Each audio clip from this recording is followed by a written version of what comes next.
Hello, everybody, and welcome once more to my channel, Background Health. On today's episode, I'd like to discuss epidemic of addiction. Worldwide, hundreds of millions of people are now suffering from various forms of addiction.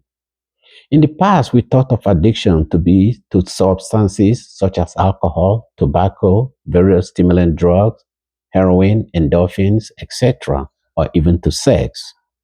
However, today, more people are suffering from social media and information addiction more than ever before in the history of humankind. I want to share with you some of the core principles of addiction, and perhaps you can even test yourself to see if you are one of those that are addicted. One of the hallmarks of all addiction is something called craving.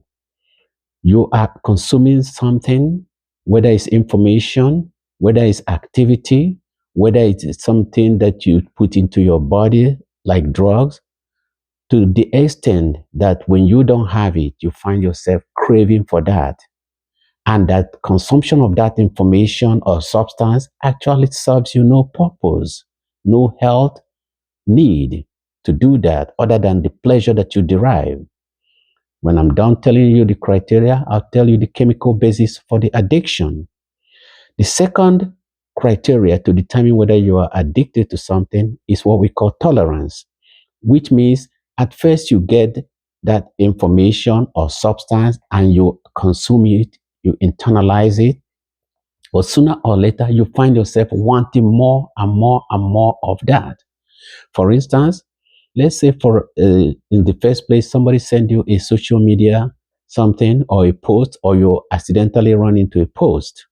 You look at it and you liked it, it puts some smile in your face, but then next time you search for similar information, you see it and you start looking up more and more of those information. But sooner or later, you'll find that it takes a lot more of those similar information to satisfy the degree of pleasure that you once derived. That's called tolerance, needing more and more to get the same amount of pleasure that you once get. That's called tolerance. Another element of addiction is something we call loss of control, which means that you tell yourself you're no longer going to do this, or you tell yourself when you're going to do it, how much you're going to do that, whether it's drinking, smoking, drugs, etc., or looking at social media. But then you find yourself out of nowhere, certainly doing that same thing for no apparent reason at random times. That's loss of control. The next and very, very important aspect of any type of addiction is what we call harm. Harm means that the consumption of that substance or information is doing harm to yourself. For instance, people who drink have liver problem, other accidents, other injuries to their health. People who use stimulants like cocaine or methamphetamine suffer various health consequences or even psychiatric consequences. People who do nicotine may suffer respiratory problems or may suffer lung cancer, and they continue to do that. For social media, it may be neglect of your spouse, neglect of your duty, poor performance of your duty, doing other things that are uncharacteristics about you and affecting you in the way that you normally not be performing. That's the harm. And then continuing to do that despite the fact that you are aware or somebody has told you that your behavior, your performance, your relationship is suffering. Continuing to do that is another element of loss of control, another element of addiction. Now, the next element is something called withdrawal. You stop doing that activity or watching the social media or whatever you're addicted to, and you suddenly find yourself being restless, unhappy, wanting it. You can't stay without that. For alcohol, you go back to drinking. For drug people, you go back to drug. For social media addict, you find yourself going back to that same social media to consume that information. That's another element of addiction. Now, is there a chemical basis for that? Yes. There are several chemicals in the human body that drive addiction. The most well known of this is something called dopamine.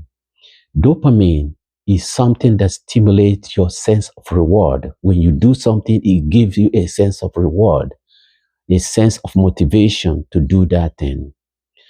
The more you do those things, or the more you consume that thing that you're addicted to, the more your dopamine level rises. Of course, dopamine has other functions in the human body, help your cardiovascular health. But in the sense of pleasure, in the sense of addiction, the level begin to rise.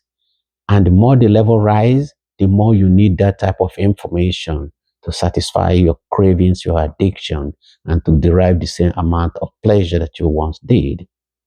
Other chemicals that you can find is something called endorphin, which helps relieve or numb pain. That's the basis for people who are addicted to something like heroin and opiates. Use endorphin as the pathway for their addiction. Other pathways may include something called serotonin, which help to regulate your mood, or something called GABA, which also help to deal with your inhibition or mood in your body. The one thing is that the more of those addictive behavior or consumption you do, the more you alter your levels of those chemicals. Now, dopamine in particular, the level will keep going up and up and up. And if you suddenly stop that activity, you find yourself in serious case of withdrawal, wanting to go back to doing that thing. Is it hopeless? No. There are things that you can do to help yourself out of that addiction, ways that you can overcome it. I'll start with something called professional intervention.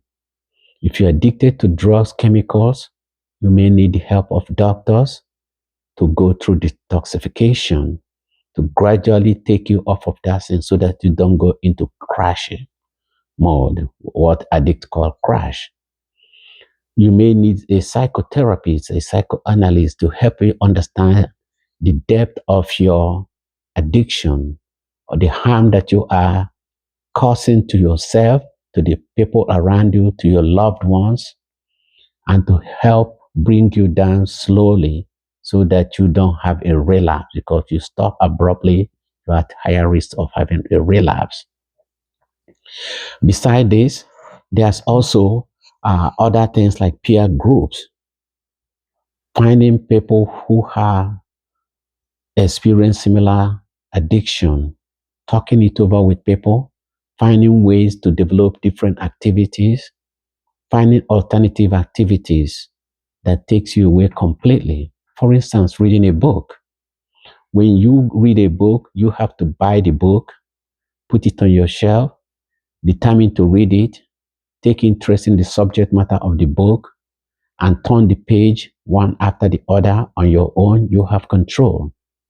But when you have a social media addiction, such as phone, internet, WhatsApp, Facebook, Twitter, etc., each time you touch your phone, they are feeding you with similar information, and you have that irresistible urge to look at that information or even text messages, even when looking at those information serves you absolutely no purpose. You can also begin to ask yourself, why am I consuming this information? Why am I hooked on this information? You can begin to develop boundaries and tell yourself, if I look at this often, at this time, that's out of boundary. Setting personal boundary to when you do or don't look at those information is a way to find control. But not make no mistake, social media addiction is serious. It affects your sleep. Think about it. Sometimes you wake up in the middle of the night to go to the bathroom. You can't resist the urge to grab your phone, look at your WhatsApp messages, your Instagram, your Twitter, etc. And when you start doing it, you want to look at one thing, You spend 5, 10, 15, 20 minutes, and in the middle of the night, you are texting or writing or posting, and your sleep is disturbed. Or you are at work, in between doing your work, when you should be taking break or doing other things at work, you find yourself pulling out your personal phone and looking at things. That's an addiction, and it may affect your productivity.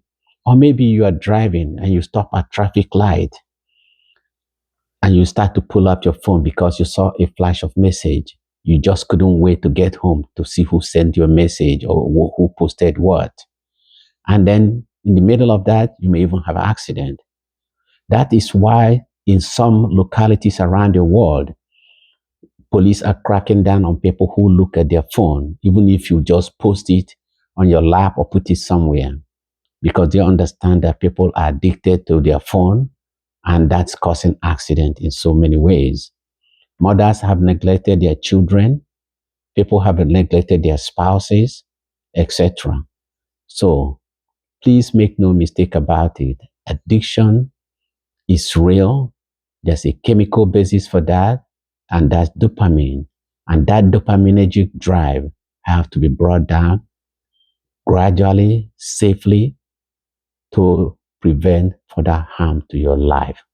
Thank you very much. Until next time.